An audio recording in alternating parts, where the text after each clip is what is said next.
لیکن مدینہ میں ایسا نہیں ہے. مدینہ میں آپ کو مسجد کا جو صحن ہے، جو باہر سراؤنڈنگ ایریا ہے، وہاں پہ چاروں طرف واش روم مل جاتے ہیں، اور اس میں وضو اور واش روم دونوں کی فیسلٹی اویلیبل ہوتی ہے. تو مسجد نبوی میں تھوڑا سا کمفرٹیبل ہوتا ہے کہ اگر آپ نے واش روم کرنا ہے یا وضو کرنا ہے تو آپ جلدی سے جا کے وہیں سے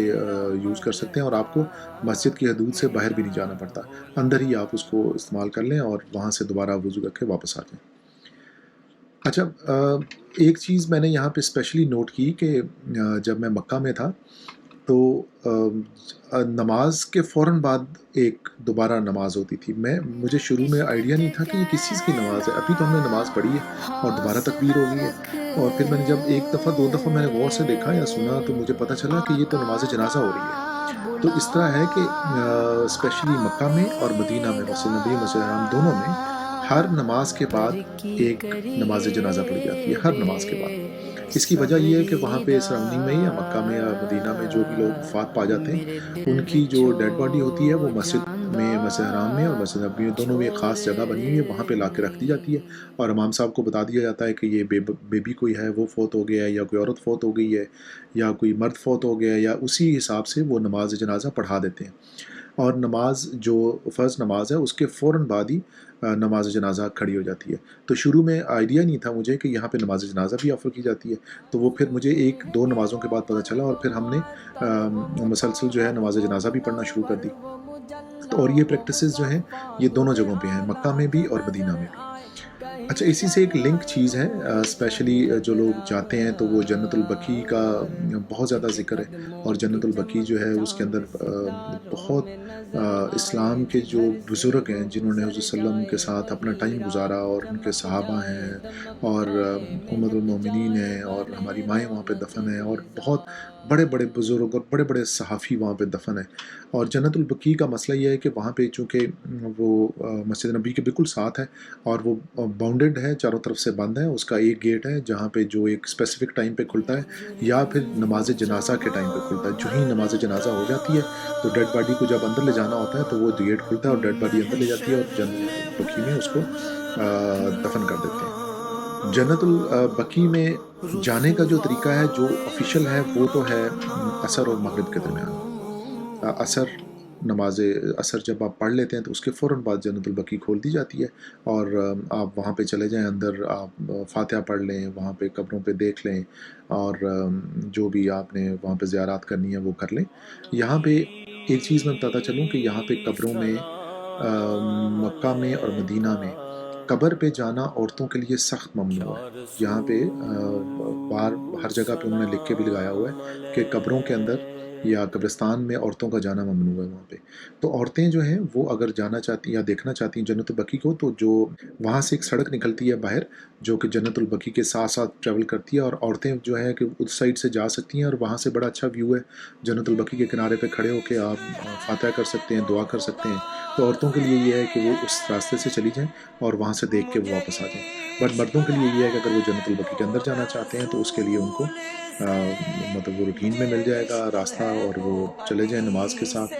پڑھ کے عصر کی، اور وہ جو بھی وہاں پہ انہوں نے دیکھنا ہے وہ دیکھ کے زیارت کر کے نماز وغیرہ پڑھ کے فوراً بعد، اور مغرب سے پہلے پہلے وہ گیٹ بند کر دیتے ہیں اور آپ باہر آ جائیں.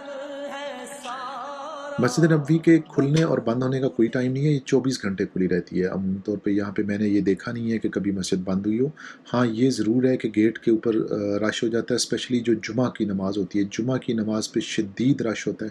شدید ترین رش ہوتا ہے، اور اتنے لوگ ماشاءاللہ سے آتے ہیں، اتنے لوگ آتے ہیں کہ مجھے ایک دفعہ ایسا فیل ہوا کہ شاید میں حج پہ آ گیا ہوں. ماشاءاللہ ماشاءاللہ اتنی لمبی لمبی قطاریں اور اتنا شدید رش ہوتا ہے کہ پورے مدینہ سے لوگ جو ہیں وہ جمعہ پڑھنے وہاں پہ آتے ہیں. اور جمعے والے دن اگر الحمدللہ اللہ تعالیٰ آپ کو جو ہے وہ ایسا موقع دے کہ آپ اپنی زندگی میں جمعے کی نماز وہاں پہ پڑھ سکیں مکہ میں اور مدینہ میں، تو اگر آپ جمعے والے دن وہاں پہ نماز جمعہ پڑھنا چاہ رہے ہیں تو یقیناً آپ کو جمعہ کا ٹائم سے بہت پہلے جانا پڑے گا، ورنہ آپ کو جگہ نہیں ملے گی وہاں پہ. تو جو گیٹس ہوتے ہیں وہ ٹیمپریری ضرور بند ہوتے ہیں کہ لیٹ سے کسی طرف اگر رش ہو گیا یا خواتین زیادہ ہو گئی ہیں تو وہ تھوڑی دیر کے لیے گیٹ بند کر دیتے ہیں. لیکن یہ ہے کہ پرماننٹ میں نے کبھی بھی نہیں دیکھا کہ مسجد نبوی کا کوئی بھی گیٹ پرماننٹلی کلوز کر دیا گیا. وہ 24 گھنٹے کھلے رہتے ہیں، اور آپ جس گیٹ سے آنا چاہیں اور جس گیٹ سے جانا چاہیں وہاں پہ کوئی پابندی نہیں ہوتی، آپ اپنی مرضی سے آ جا سکتے ہیں. باقی یہاں پہ ایک اور جو چیز ہے کہ زیارات اسپیشلی یہاں پہ جو کچھ زیارات ایسی ہیں جو کہ مسجد نبوی کے بہت قریب قریب واقع ہیں، جس طرح مسجد بلال ہے، حضرت مسجد ابوبکر ہے، اور بھی بہت ساری مساجد ہیں جو جہاں پہ اسپیشلی 310 نمبر گیٹ سے اگر آپ باہر نکلیں تو 310 نمبر گیٹ کے بالکل نیئر بائی میں ہی 3-4 وہاں مساجد ہیں، مسجد غمامہ بھی ہے، اور مسجد ابوبکر ہے، مسجد بلال ہے وہاں پہ، جہاں پہ حضرت بلال حبشی جو ہیں وہ اذان دیا کرتے تھے۔ وہ تھوڑا سا ٹریول ٹائم ہے، بٹ عمومی طور پہ آپ اگر ان مساجد کو دیکھنا چاہتے ہیں تو آپ واک کر کے ہی مطلب فجر اور عصر کی نماز کے درمیان میں بہت اچھا ٹائم ہوتا ہے، تو آپ واک کرتے کرتے چلے جائیں اور تقریباً آدھے پونے گھنٹے میں یا سوا گھنٹے میں آپ یہ ساری مساجد دیکھ کے واپس آ سکتے ہیں۔ دوسری زیارات وہ ہیں جو کہ سراؤنڈنگ ایریا میں، جس طرح کہ ظاہر ہے کہ حضور صلی اللہ علیہ وآلہ وسلم کا زیادہ ٹائم یہاں پہ گزرا مدینہ میں نبوت کے بعد، تو یہاں پہ زیارات بہت زیادہ ہیں، اسپیشلی جو جنگوں کے میدان ہیں، احد ہے، خندق ہے، اور پھر اور بھی ایسی بہت ساری جگہیں ہیں، جس طرح لوگ ذکر کرتے ہیں کہ جی فلاں جگہ بھی ہے، فلاں جگہ بھی ہے، اور وہاں پہ بھی جانا ہے، اور حضرت ابوبکر عمر فاروق کے کھجوروں کے باغات بھی ہیں، اور بھی بہت ساری ایسی زیارات ہیں۔ میں نے جو زیارات دیکھی اس میں تو میں یہ ریکمینڈ کروں گا کہ آپ اگر جاتے ہیں اور اگر آپ افورڈ کر سکتے ہیں تو ضرور جائیں زیارات پہ، لیکن اگر آپ سمجھتے ہیں کہ آپ کے لیے یہ نہیں ہے تو پھر مطلب آپ اس کو پلانڈ بھی کر سکتے ہیں، بٹ کچھ زیارات ایسی ہیں جو کہ ضرور دیکھنی چاہیے، اور جن کا میں اگلے ویلاگ میں ذکر کروں گا پوری تفصیل کے ساتھ کہ کون کون سے زیارات ہم نے وزٹ کی، اور کون کون سی جگہیں جو ہیں وہ اچھی ہیں وہاں پہ جانا چاہیے، اور کون سی ایسی زیارات ہیں کہ جو میرا خیال ہے تھوڑی سی دور ہیں اور مشکل ہو جاتی ہیں۔ زیارت پہ جانے کا طریقہ کار وہی ہے، یا بائی ٹیکسی یا بائی بس۔ آپ جس بھی ہوٹل میں ٹھہرے ہوں گے یا آپ کا جو ایجنٹ ہوگا وہ آپ کو ریفر کر دے گا ایک ٹورزم کمپنی کی طرف، اور وہ ٹورزم کمپنی جو ہے وہ آپ کو ہوٹل سے پک کر لے گی، اور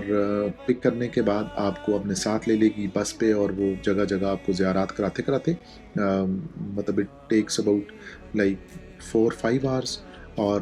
ظہر کی نماز سے پہلے پہلے وہ آپ کو وہاں پہ ڈراپ کر دیں گے۔ تو اس صورت میں اگر آپ جانا چاہ رہے ہیں تو آپ ظاہر ہے وہاں پہ تھوڑی سی خریداری بھی کرنی پڑنے جاتی ہے، یہ کھجورے وغیرہ پہ وہاں پہ وہ بائی کر لیتے ہیں لوگ،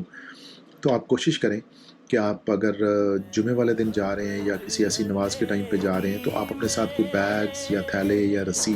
یا کچھ ایسا ضرور لے جائیں کہ جس میں اگر آپ نے کھجوریں وہاں سے خرید لی ہیں یا کچھ ایسی چیز لی تو ان کو آپ باندھ سکیں، کیونکہ میں نے وہاں پہ دیکھا کہ اکثر وہ ڈبے جو ہے نا کسی نے کندھے پہ رکھے ہوتے ہیں، کسی نے سر پہ باندھے ہوتے ہیں، کسی نے تھیلوں میں ڈالے ہوتے ہیں یا اس طرح، اور وہ بڑا مسئلہ ہو جاتا ہے کہ اس کو لے لے کے ساتھ ساتھ آپ چلنا ہے۔ تو اس چیز کے لیے یہ ہے کہ آپ اگر زیارات کے لیے جا رہے ہیں تو یقیناً آپ جو اس طرح کی چیزیں ہیں کہ فار ایگزامپل کیری کرنے کا سامان یا کوئی بیگ یا کچھ اس طرح کی ضرور ساتھ لے جائیں چیز، تاکہ اگر وہاں پہ آپ کو شاپنگ کریں تو آپ آسانی سے اس کو اٹھا سکیں۔ تو اس کے ساتھ مجھے اجازت دیں، اپنا بہت خیال رکھیے گا، انشاءاللہ نیکسٹ ویلاگ میں آپ سے ملاقات ہوگی۔ Take care of your self, اللہ حافظ۔